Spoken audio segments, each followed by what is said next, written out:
Hello guys, শুভ সকাল। সবাই কেমন আছেন?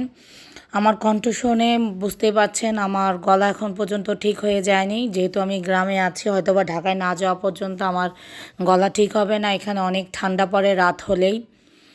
কি সুন্দর করে দেখেন নারকেল গাছে উঠতেছে। সকালবেলা উঠেই দেখি লোকজন চলে আসছে নারকেল পাড়ার জন্য। সুপারি গাছ থেকে উঠে নারকেল পাড়তেছে, অসম্ভব সুন্দর লাগতেছে।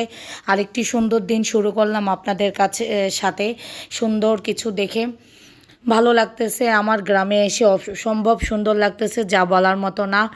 একজন নারকেল পাড়তেছে, আরেকজন নারকেল ধরতেছে, আর এদিক দিকে আরেকটা গাছে দেখলাম আম্মা লোক উঠিয়েছে যে কাঁচা নারকেল পাতা পেড়ে দেওয়ার জন্য। এগুলি কেটে ঢাকায় নিয়ে যাবে শলা বানানোর জন্য। এখান থেকেই সব কিছু করে নিয়ে তারপর ঢাকায় শলা, যেটা বিছানা আমরা ঝাড়ি, সেই শলা বানানোর জন্য কাজে লাগাবে। আমার বুঝ জ্ঞান হওয়ার পর থেকে আমার দাদি নানিকে দেখছি, এবং এখন আমার আম্মাকেও দেখছি এই কাজ করতেছে। তারপর আমরা সবাই দাঁড়িয়ে দাঁড়িয়ে এগুলি দেখতেছি। আর আজকে যেহেতু সকালবেলায় ঘুম থেকে উঠে গিয়েছি, যেহেতু অত সকাল না, এখন 9টা বাজে, আমরা ডাব খেয়ে তারপর আস্তে ধীরে রেডি হয়ে যাব। আজকে আমরা ইচ্ছা আছে একটা হোটেলে যেয়ে নাস্তা করব।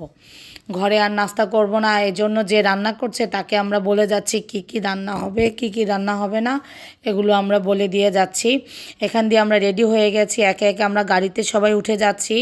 উঠে আমরা হোটেলে যাব। আমাদের বাজারে পৌরসভার উপরে একটা হোটেল আছে, অত নামি দামি না, তারপরও ওই হোটেলটার অনেক নাম। ওই হোটেলের মিষ্টি যে একবার খাবে সে ভুলবে না। বিশেষ করে আমাদের গ্রামের মিষ্টিটা অনেক সফট এবং অনেক মজাদার, যা বলার মতো না। এবং আস্তে আস্তে আমরা সবাই একজন করে উঠে গেলাম। আমার মেয়ে তো সবার আগেই উঠে গেছে, উঠে বসে আছে। আমার মেয়ে আর আমার বোন, তারা যখনই শুনছে হোটেলে নাস্তা খাবো, তারা অনেক খুশি হয়ে গেছে এবং আস্তে আস্তে গাড়ি চালাচ্ছে। এবং আমাদের গলি দিয়ে, যেহেতু আমাদের গলিটা একটু সরু গলি, তাই আস্তে আস্তে গাড়িটা নিয়ে তারপর আমরা বের হয়ে যাচ্ছি গলি থেকে। দেখুন আশেপাশে কত সুন্দর লাগতেছে, সবুজ ঘেরা গাছপালা, জমি, কি এই অনেক সুন্দর না গাছপালা, সুপারি, নারকেল গাছ। আমাদের দেশে নারকেল এবং সুপারির জন্য বিখ্যাত, যেহেতু আমাদের দেশ একটা নোয়াখালী দেশ। আপনারা তো জানেন নোয়াখালীতে অনেক সুন্দর নারকেল গাছ, সুপারি পাওয়া যায়। এবং একটা মসজিদ চলে গেল, এই মসজিদটা আমাদের গলির ভিতরে মসজিদ। এই মসজিদে এসে সবাই নামাজ পড়ে। তারপর পাশে একটা কবরস্থান, সবারই এখানে পারিবারিক কবরস্থান আছে, আমাদেরও আছে। সেটাও আপনাদেরকে আমি পরের ভিডিওতে ইনশাল্লাহ দেখাবো। আর দেখুন এই গলির ভিতরে আস্তে আস্তে গাড়ি চালিয়ে আমরা যাচ্ছি পৌরসভার উপরে। এই হচ্ছে সেই দোকান, যে দোকানে আমরা সবসময় আসলেই মিষ্টি বা কোনো ধরনের নাস্তা অবশ্যই আমরা করব, এবং সেটা আমরা বাদ দিব না। সবাই একে একে গাড়ি থেকে নেমে গেল। গরম গরম সব নাস্তা অর্ডার দেওয়া হলো, যার যেটা খেতে মন চাচ্ছে সবাই সেটা খাচ্ছে। গরম গরম জিলাপি, রসগোল্লা সব কিছু এখানে পাওয়া যায়, এবং সবাই সবার মন মতো নাস্তা অর্ডার দিল। আমরা খেয়ে বের হয়ে গেলাম। বের হয়ে মাছ বাজারে গেলাম, একটু মাছ দেখলাম।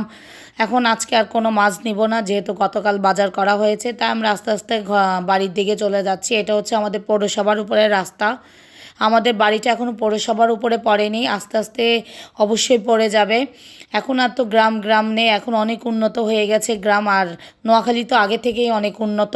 এই যে দেখুন কিছু আমরা পৌরসভা পার হয়ে গেছি। এটা আমরা পর্যন্ত হলো আমাদের পৌরসভা। এখন আমরা চলে যাব আমাদের সেই পরিচিত পুলটা। এই যে সেই পরিচিত পুল চলে আসছে, এবার পুলের উপর দিয়ে আমরা এখন আমাদের গলির ভিতরে প্রবেশ করতেছি। আর আমার ভিডিও আর যদি আপনাদের ভালো লেগে থাকে, অবশ্যই আমাকে একটা লাইক শেয়ার করতে ভুলবেন না। আজকে এই পর্যন্তই। আল্লাহ হাফেজ। পরের ভিডিও নিয়ে আরেকদিন আপনাদের সামনে হাজির হয়ে যাব এবং আপনাদের সাথে অনেক গল্প করব। ততক্ষণ পর্যন্ত আপনারা আমার সাথে থাকেন। আল্লাহ হাফেজ।